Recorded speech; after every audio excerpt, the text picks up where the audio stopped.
So I have 3 questions. The first one. Oh, why isn't... I see, I'm pressing the wrong one.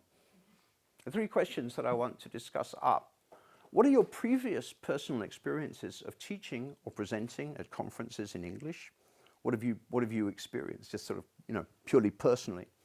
And secondly, what might be some of the pedagogical challenges involved in using English as the medium of instruction at an internationalized university? What do you think? What difference does it make? Is there any difference from the pedagogy that you need when you're teaching, if you're teaching Danes in Danish? Does it actually make a difference? I have a few ideas, but I'm sure you'll have some other ones.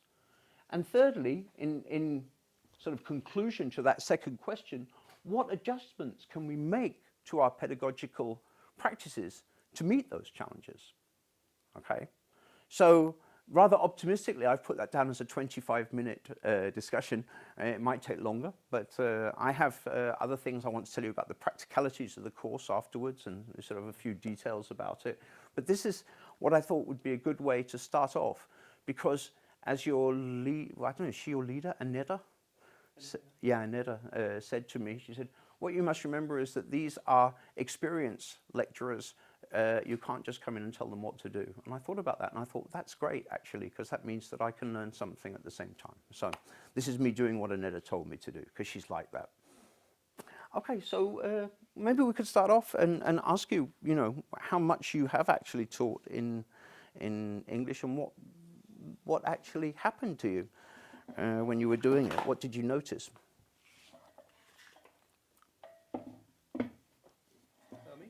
Yeah, anyone. I'm not. This is an open forum. I can start. I've taught 8 years in English. Never taught in Danish before I got here last year. Mm-hmm. So that's my personal experience. It was the other way around, I guess. Yeah. I don't know if I should take all the points or. No, I mean, I just wondered. You might as well say if you found any sort of interesting problems with it or issues while you were doing it, or did you notice anything that was challenging? Part of the pedagogical angle, it's challenging to have Danish students in the class who insist on asking questions in Danish when the class is in English. Yeah. So the foreign students don't get the message. So they code switch. They go over to. Yeah, they code switch. Go back to Danish. Yeah, and I don't allow that. So we cannot allow that, because then we cut off some percentage of the class. But that's something that we need to teach the students, that if it's in English, it's in English. No matter if it's in a break or if it's not. So if you're in the room, it's that language. That's been tough in my former employment. Okay, thanks. Yeah. I've been used to teaching in English for many years on the Young Pedagogicum, and I supervise international students in different areas, and I think that it is of course easier to teach in Danish because it's your mother language, and it's. But I also think it's okay to teach in English. But what I think is difficult is exactly what you say, is when there are Danish participants, and it's often difficult for many of them to express themselves in English, and then we don't really always come to the very essential point, because it is so difficult for many Danish participants when it is mixed, it is mixed classes. So I think that is really a challenge. Can I just ask, why do you think is it more difficult for the Danes to do it in English than the other international students? I don't think students? No, not necessarily, but the international, they don't complain, they just do it. But the Danish, they get nervous, and they cannot explain themselves as well as they can in Danish. So because the international students, they accept it. But they also don't have the opportunity to switch to Danish. Exactly. So. And then there's also a question about habit, I guess, or what you're used to. And most international students, they are used to having English as their primary language within the university, within teaching, and most often also when talking to friends, because maybe you're from China, maybe you're from Austria or wherever, but you're typically alone when you come to Denmark. So and you gather together with other students from different countries, and your primary language become English. While the Danish students, they had their classes in English, but then they had their ordinary lives in Danish. Yeah. So they are actually switching. They are switching. Yeah. Whereas the foreign students, they're just doing what they're used to do, and that I think that's a challenge actually for the students. Interesting. But and then again, I think it's also come down to what's easier for me. So if it's easier for me to put a question in Danish, I'll probably go ahead and do it. Yeah. And see if I can get the teacher to go along with that. So maybe it's political as well. I mean, maybe there's a sort of an element of, well, why should I be speaking this foreign language in my own country? I mean, I don't think so. I don't mean in the sense of a political statement, but just a feeling of sort of like, I'm in my own environment. It seems strange and inauthentic not to be doing it in Danish, when if you're Danish and I'm Danish, why shouldn't we be speaking Danish together? Might be. I don't know. It's just a thought. My experience is insecurity. It's difficult for many, even among our colleagues. They're not used to. In our department, we have had lots of foreign colleagues for many years, so we often forget when we continue speaking with our Danish colleagues. Then we often continue with speaking English because we do it so often, and we've been doing that for years. Yeah. But if you come from a department where there are mostly Danish people, then you are not used to. So my experiences are insecurity and not being good enough to explain what they mean about some kind of stuff. So yeah, it also comes to the students' strategies of coping with it.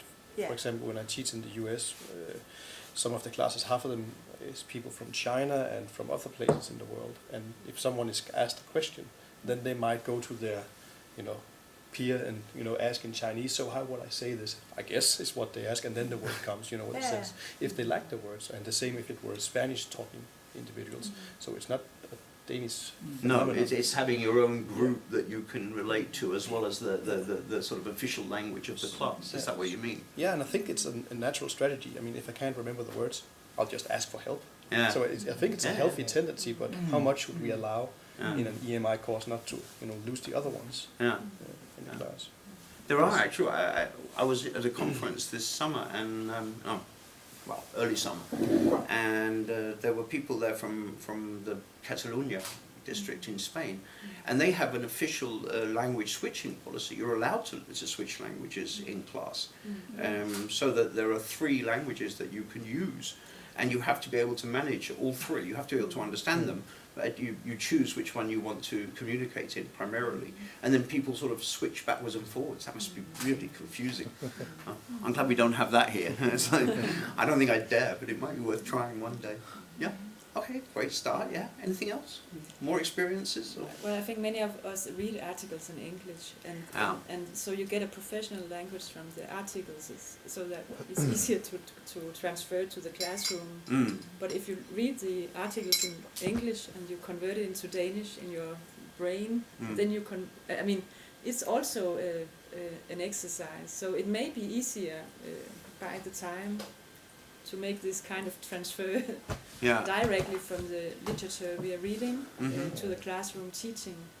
Do you understand what I mean? Yeah, I think so. Yeah. Using the same vocabulary as in the text. Yeah, you have the professional vocabulary terms. on that very high level. Yes.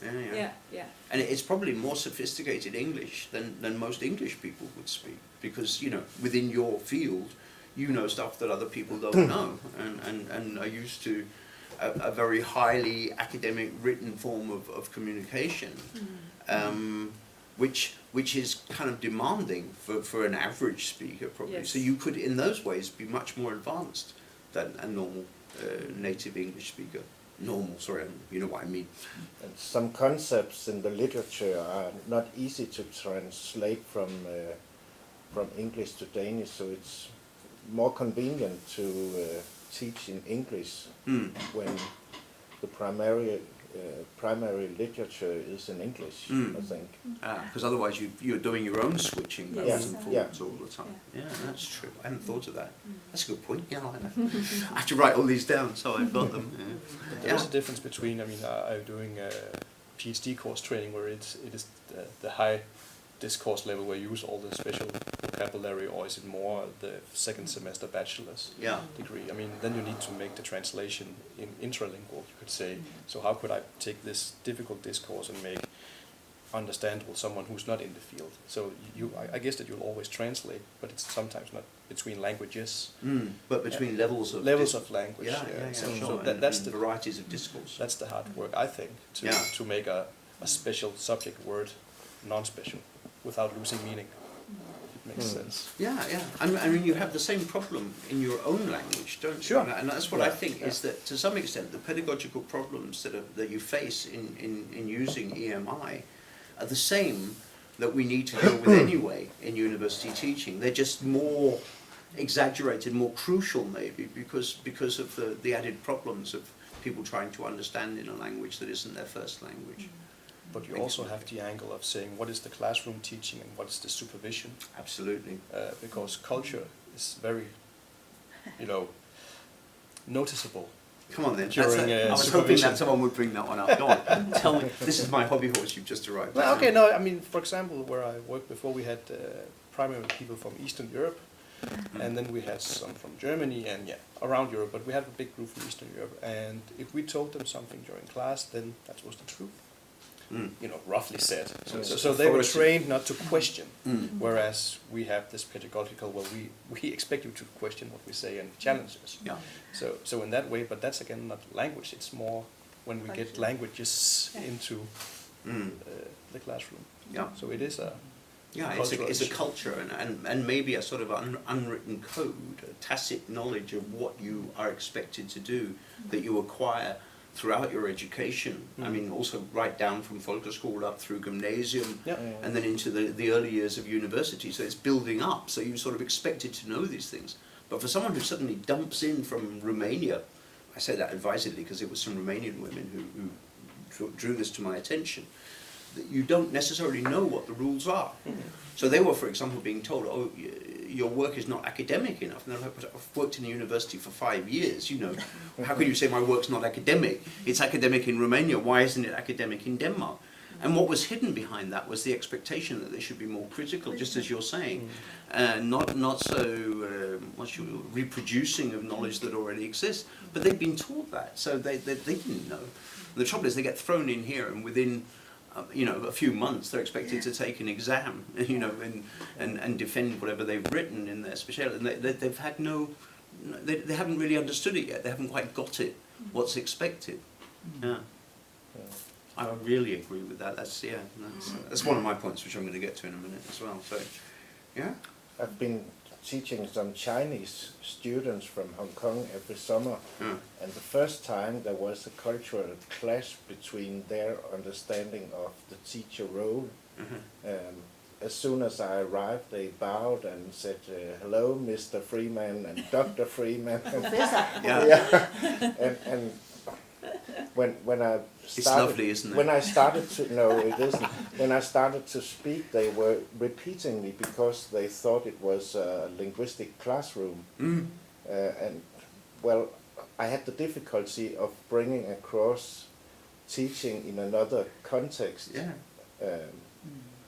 So now, 10 years after, I've been discussing with the teacher at Hong Kong University how to break that expectation, that level of expectation that they have, and we have been arranging the classroom differently so that they are having discussions and dialogues, and they have to present their work in the classroom. Because otherwise they would expect me to teach and to just tell the truth and then get out again. Yeah. Now, I think now we're really into core EMI pedagogy as I see it. That's what I think as well. I mean, I said I couldn't really find much on it, but I think that activation of people, which is anyway part of Aalborg pedagogy, is really important. But as I say, it becomes even more crucial because, as you say, you need to put them in a formalized setting where they have the framework they need to come out with that stuff, instead of sitting amongst maybe 60 people and having to. And even then, when I set up a new structure, they get insecure and they look at their teacher to get a, maybe go for it, or is it okay that we present our work and that we discuss with the teacher, because obviously they don't do that in Hong Kong. I think that's so important. Yeah, great point. So you've actually not just given us a problem, you've also sort of offered a solution to some extent, which is this organisation of materials, so that, or organisation of activities, so that they are forced to, what should we say, bring up their own feelings. I was also thinking, I mean, if you're shy, you know, if you feel that your own English is inadequate, it's quite difficult to form the content of your ideas and to deal with the language at the same time, if you know what I mean. And what can be a relief, I've found, is that if you have a group, then the most shy person becomes the spokesperson for the group, because they can pick up the ideas, they don't have the responsibility for the content. All they're doing is actually sort of summarising or paraphrasing what they've heard, and then they only have to think about the role they've got in relation to reporting the group's activities, if you know what I mean. And I found that tends to help with people who are quite nervous about speaking English, rather than having to just sort of sit in a big group and be responsible both for their own language production and for the content of what they're saying. So I think it's got lots of benefits, what you're saying. I remember first time I participated in a webinar in English with researchers from all over the world. Yeah. I was so quiet.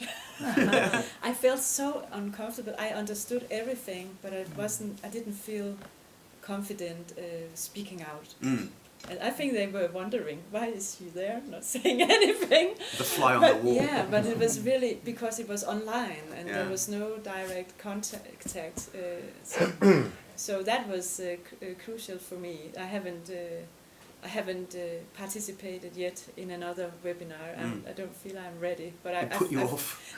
Yes, but I feel okay teaching in English and supervising and giving lectures as well, even though my English is not perfect, but I think it's understandable. Yeah, and I also write in English, so I push myself to write in English. Yeah.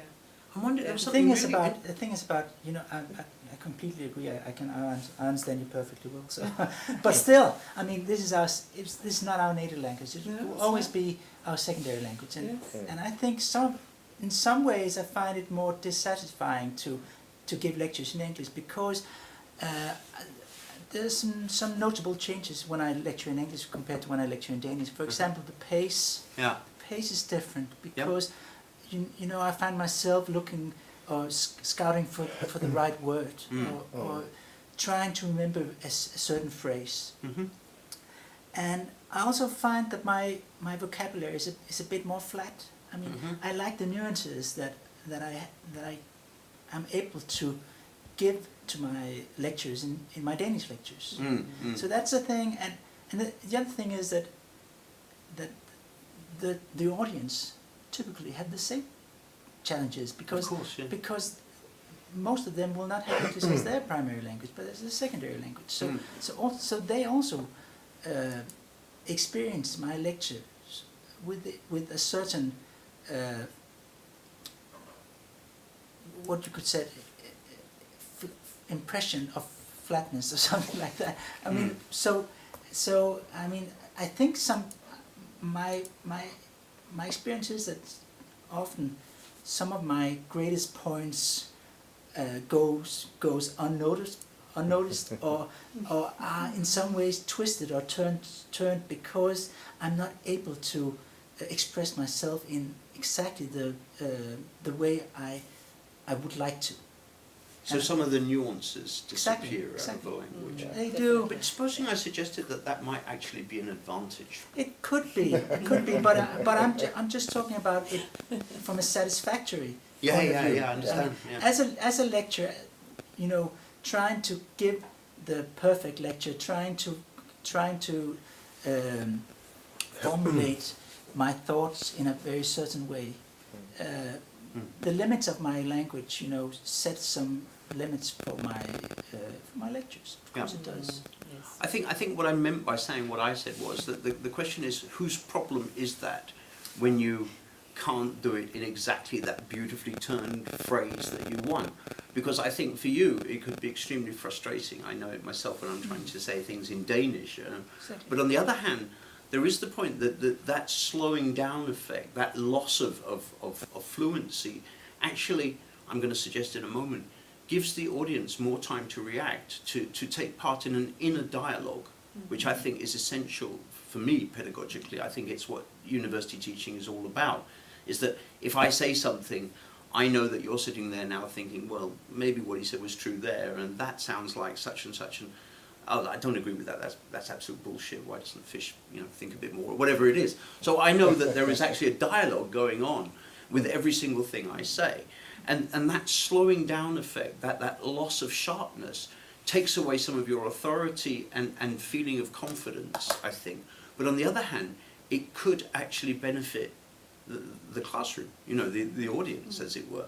I'm not saying this as a definite thing. It's just a thought that it could be so. But it's then dependent on how many students, whether we are talking with 30 or we are talking with 100. Because of course this dialogue can take place when we are 30, but when we are teaching for 100 or 150, it becomes really difficult.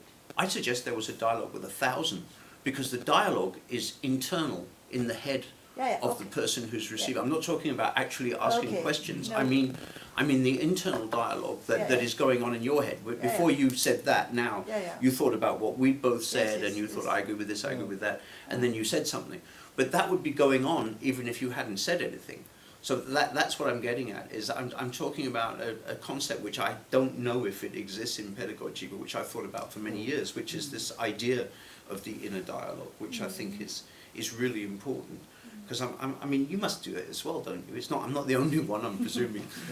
Everyone sort of thinks about what's being said and compares with their own experience and thinks, oh yeah, that's rubbish, or that's true. So there's a constant sort of double line of communication going on at any moment, I think. But I think the secret is to have variation in the speech of rhythm, that you're not constantly talking like this, but you have variation, so you have this musicality when you teach, so you can feel free as a teacher to express yourself in different ways. But actually, I think that's true. actually musicality, I think you're right, but that also comes with practice. So the less practice you have, less you practice your language, the less rhythm and musicality you actually experience, and this is part of the experience of flatness, I guess, in language. Yes. I would say I have the same experience as Nikolai. It's good to hear that maybe it's good having pauses and a lower tempo in your presentations, but I lack the specific words and formulations, and that gets a challenge for me because I focus on it. Can I get the right words? Can I get it in the right grammar when I teach in English? So it's taking away from the content and looking at the form instead. Can I have the right pronunciation? And I know I can't because I'm not a native English speaker. And you know, I have a model. I should talk like this, but it comes out very, very Danish. Very Danish. You're very easy to understand. Really easy to understand. There's a lot of research that shows that people with very distinct accents are looked upon as less intelligent than people with less distinct accents. Hooray! Oh yeah.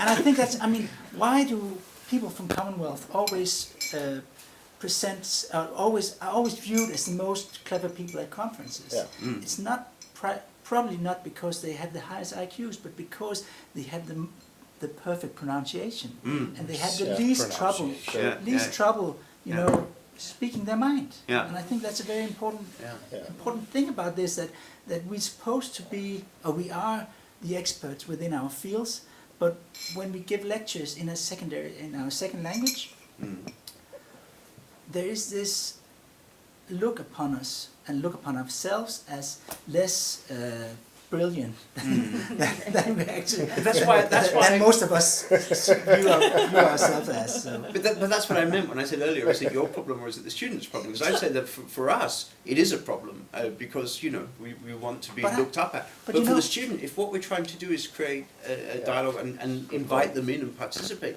maybe we don't have to be so high above them. Maybe it's actually good to be a bit further down. I often catch myself at conferences sitting listening to somebody from Spain, and my mind starts drifting because she's so difficult to understand, and I catch myself sometimes thinking that, wow, this woman, she doesn't know what she's talking about, and actually she might know exactly what she's talking about. She's just not able to tell me. In a way that I can understand. And then afterwards, this guy from America, he comes up and this guy, he knows what he's talking about. Even though he perhaps is nothing like that. Because I understand him. I understand.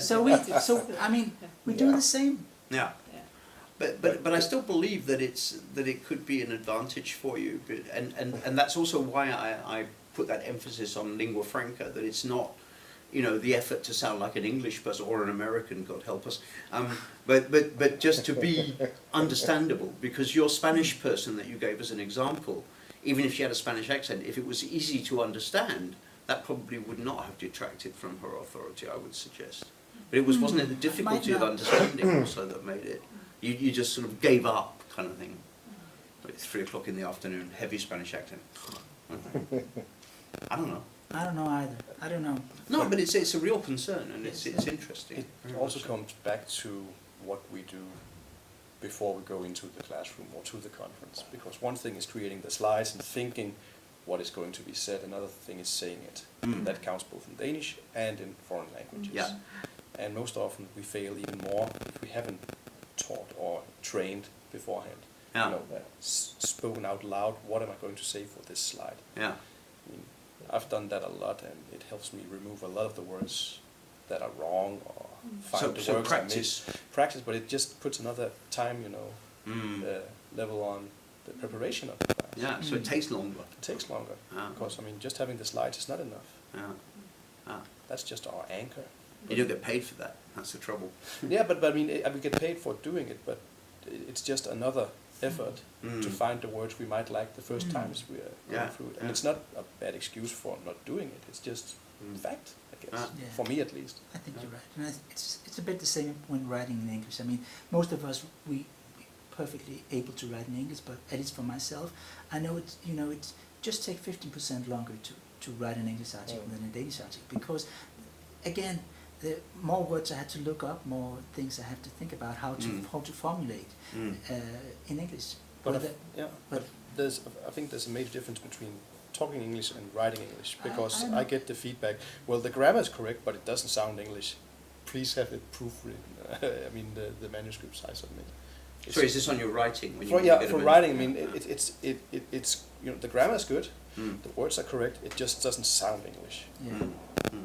So I think that there's a big difference between talking and writing. Of course, it's just the time things I'm talking about. I agree. It's just more time consuming to teach and write in English, because it's still our second language. Yeah. I think one challenge is to work with the expectations about how one's English should be as a non-native speaker.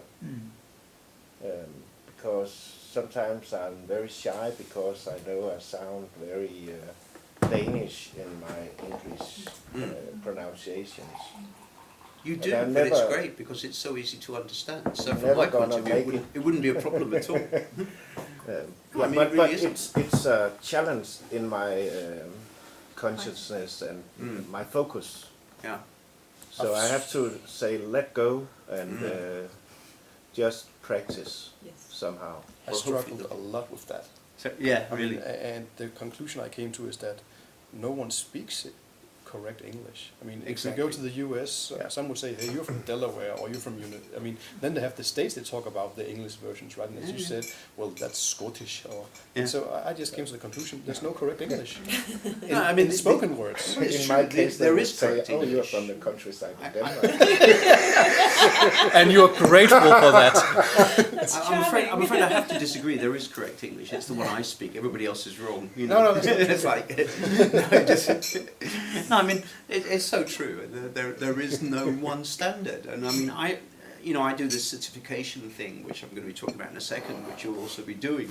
And I was thinking that probably around about a third of the native speakers I know would fail it because they're not clear, and there's no. They can say I'm authentic, I'm really English, but that's not the point. The point is how easily understood are you? So there's maybe a third is an exaggeration, perhaps about 10-15%, something like that. But I know an awful lot of people who don't speak well in public and are very difficult to understand. So then I don't know if we've dealt with all those three questions, but we need to move on. Let's just finish off by asking them, what can we do to meet these challenges? You've told me a couple of ideas that you've had, like the things I've heard. Have you got any other ideas? Yeah. I would like some teaching material. I could hear when I'm driving the car. I drive 2 hours and 30 minutes every day, almost, when I go to Aalborg. From Aarhus to Aalborg, I would love to have some teaching material I could hear in the car, because I really struggle with the pronunciation, and I would like to hear a lot of English and to relate to it. That's the best way for me. It's maybe that's the musicality we talked about earlier. I recognize when I attend conferences where there are many good English speakers, then I also become better. Yeah. But then when I'm back in my own context, local context, then it gets worse again. Yeah. So it's pretty much a matter of listening and adapting to the pronunciation, and then I think I can learn pretty fast. So I would love if you could develop a material. Well, you see, I've got loads of audio books. For car driving. I can tell you how to go online and find it. I mean, if Yes. you have an iPad, an iPhone, Yes, you just, I have. I can give you around about 10 pages that have free audio content. You just plug it in and go, That and would you all can need listen to it. that. It's free. Yes. Or you can buy audiobooks which don't cost much, you know. Yeah. So that's pretty easy. Yeah. That's Yeah. easily Yes. fixed. That would be It's great. I would be There are very millions of grateful podcasts out there. See what I for can that. do. Yeah. Podcasts. Right. And Yeah. songs I as think well. I think the vocabulary and the grammar is the biggest challenge. It's normally easy for me to speak in the professional, with the professional, when we talk about the subject and so on. Yeah. But then we talk about flowers and trees and Beer. what is the name of that? But it's outside this course. But I think the grammar is Can be a challenge. yeah. Well, we have an element with that as well, if you want it. So, I mean, I've got lots on offer, and should I?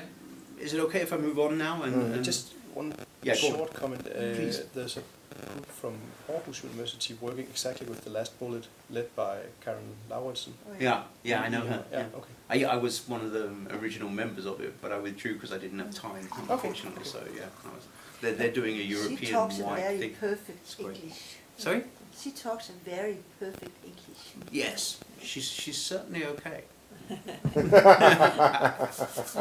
Yeah. Now just a little trick. I learned myself to create short sentences. Yeah. Also, when I write in English, Yeah. short sentences, it becomes much more clear for other people to understand in that way. That's a fantastic, Yeah. actually a fantastic strategy. Yeah. I teach across the university, and I spend quite a lot of time with people from TechNat and the medicine, and you'd think they wouldn't be as good at communicating in English. They're actually really good at it, and to a large extent because they've learned to write short sentences. That's what is good style. So what it means is that they're writing very clearly when they're writing, and when they speak, they produce really, really clear statements and then build up one by one. Yes. So it's actually fantastic, because the problem is, you were saying, well, I read academic material and I get a lot from that. The problem is that the model that you get from that is extremely complex discourse, which is meant for reading and not for listening. So if you reproduce that when you're speaking in lectures, etc., then you produce something that's almost indigestible for the audience. So one of the things I try to do on the course is also, just as you're saying, to break down, keep the complexity in terms of the faglige indhold, the disciplinary content. But sorry, I think in Danish too sometimes. Sorry about that. Yeah, keep that, but break it down into small units, and that's a fantastic thing to do. Yeah. Because many academics, they have been drawing on the German academic tradition, and they create very long, complicated sentences when they write. Yeah. But I think we are in a sort of shift now, because the Anglo-Saxon culture is becoming more dominating. Yeah. So we are going more towards the English way of writing as well, and it's different from the German style, which is very. I think you're sort of halfway between, because well, ever since about 1785, good style in English has been short sentences. There was a revolution. Before that, it was like page-long Latinate sentences. Yes. But as the grammar simplified, there was also a move towards simple sentence structures. I mean, we call them complex now, but compared to what was there before. So ever since then, good style has been a bit like, sort of good journalism, and that's also in the academic community. So complexity is not regarded as being a sign of sophistication, but of pretentiousness, of being pretty poor as a writer. Doesn't mean you can't get away with it. There are some who do it. Most of the famous French theorists in my field write incredibly long, complex sentences, and people still think they're marvelous. But if English people do it, it's like, what are you doing? Who are you trying to impress? So yeah, very good. Okay, so I'll try and remember some of this stuff and write it up afterwards. Oh yeah. Thank you. It's just sort of maybe I should shut it. So I'll fill that in afterwards. I was too busy listening. I had a few thoughts that some of them have been covered. Obviously, the people who you're talking to in your audience in a classroom can have very different linguistic levels, abilities in English, and that's a problem that needs to be dealt with and thought about. And again, that's where the short sentence, making the compromise with the complexity and the sophistication of what you could say can be very important to allow for that, because otherwise you can just lose some people, I think. And that then comes down to the second point, which I can't remember who it was, but someone said something about, the culture and the different academic backgrounds and expectations. And I mean, it's things I've met, like how to write a paper. You learn to write a paper differently in Romania, as I was saying before, than you do here. And they haven't had the advantage of learning sort of gradually through their upbringing what it is that's expected. How much to reproduce of what the authorities have said, what the established authors have said, and how critical to be of that. Different group work traditions. I thought one of you would say that, because we've had amazing problems in CCG. CCG with us. What's it called? Culture, Communication, and Globalization, and it's about half Danish and half people from other countries. And the problem has always been that the Danes don't want to be in groups with the people from other countries. Not because they don't like people from other countries, but because they say, well, they don't know how to work in groups, they don't understand it, they don't have the experience we have, they don't have the critical background, etc. So there's a tendency for the Danes to flock together and all the foreign students to be in little groups on their own. And so they're not learning, which they could have done by sharing. So it really is a problem in our area, but I don't know if you've had that experience. We have very few international students, so... Sorry? We have very few international students, so it's actually not a problem at our educations, but we hope to get more. Yeah, hopefully it will become a problem. I mentioned this one along the way. Academic writing-based speech. There's a tendency to be rewarded in the academic community for becoming more and more sophisticated and complicated. And that's fine in a way, but the problem is that can be very ill-suited to oral communication anyway, and particularly when you have people from different language groups than your own who are already struggling with the language. So that was why I said to you when you said, I can't get exactly the turn of phrase and the rhythm that I want, etc., and I'm a bit flat, that actually I could say that might be an advantage, because otherwise, if it gets too sophisticated, they might not get it. There's no point in you being perfect and being on a level above them where they can't go. You've got to be, it's really difficult to balance. You've got to be a model and sort of help them with the discourse, but on the other hand, it's got to be accessible as well. So I think there's a sort of tension there between those two things, as there always is, but it's just more than it would be in normal university teaching. Speed, as I said, slowing down, I think is a really good way of dealing with some of these problems. You just can't do as much in the time. You know, you might have to say, well, you know, I would like to go through all of this disciplinary material, but maybe I have to cut it a little bit more. So there's time for discussion, there's time for people to think about what I'm saying as I say it. That's the internal dialogue I was talking about. And then just, I also wrote down note-taking. I mean, there has to be time to write notes. What happens if you hear, have you ever had this problem? That you hear something in one language and you want to write it down, but when you try to write it down, it doesn't come out naturally in that language, so you switch to your own. Yeah. But then you think, well, what's it called in my language?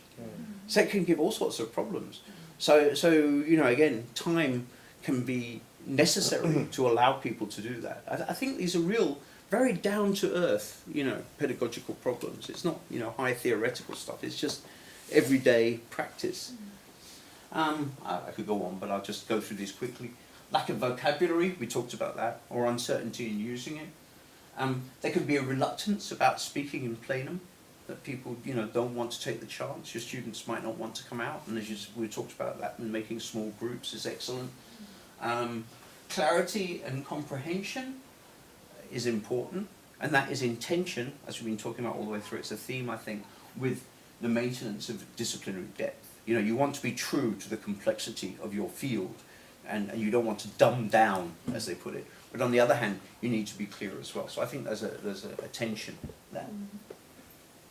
And then there's always the problem when you've got this language thing that's going on is when you're assessing your students, you know, when you're helping them and they've got a problem, how do you know whether their problem is content related or whether it's actually language related? It's very difficult to know because the two things are so tightly bound up together. So I think there are a number of pedagogical challenges, including the ones that you came up with today, that I shall add to my long list. This is just a sort of a taster of some of the things that I think we need to think about. Do you want a short break before we go on, and then I'll present the course? It's also very funny because I teach on a very international master program, and there are students from all over the world. Yeah. India, China, Brazil, Venezuela, everything. Yeah. And I think when I supervised them, this spring I had participants from Brazil, Venezuela, and Ethiopia. But I think it's a little bit funny when I supervise them. We talk about how they understand what they mean by that, and so I think in a way we solve these problems by talking about everything. Every time there is something that might be misunderstood. And in that way, I think I really enjoy supervising these people because I think we get so many good talks about. I think you just said something really important there, because I mean, I've never seen this discussed in the EMI literature, but actually what you're talking about is reflexivity, meta-language, meta-discussion or reflexivity about what's going on. Yeah. And actually acknowledging it and giving time for that. I think, and as you say, you enjoy it, it becomes a discussion in itself. Yeah. That's actually really and I can good see point. they enjoy. Last year it was the people from African countries, but I think when we have this talk, then it's just come down on the earth, and then we can share the experiences and talk about it. Yeah. So I really prefer supervising because I think this is this extra dimension that we understand things in different ways, but we can talk about it. Yeah, it produces a discussion in itself. Yeah. That's fantastic. So it becomes a resource rather than a problem. Yes, exactly. Wow. So that's it. That's a good note on which to take a very short break. Is it all right if I cut it a bit because I lost time at the beginning, just 7 or 8 minutes ago to the loo. I can do important physical functions like having a cigarette. Okay. Yeah. So I'll see you in 22, and then we'll carry on.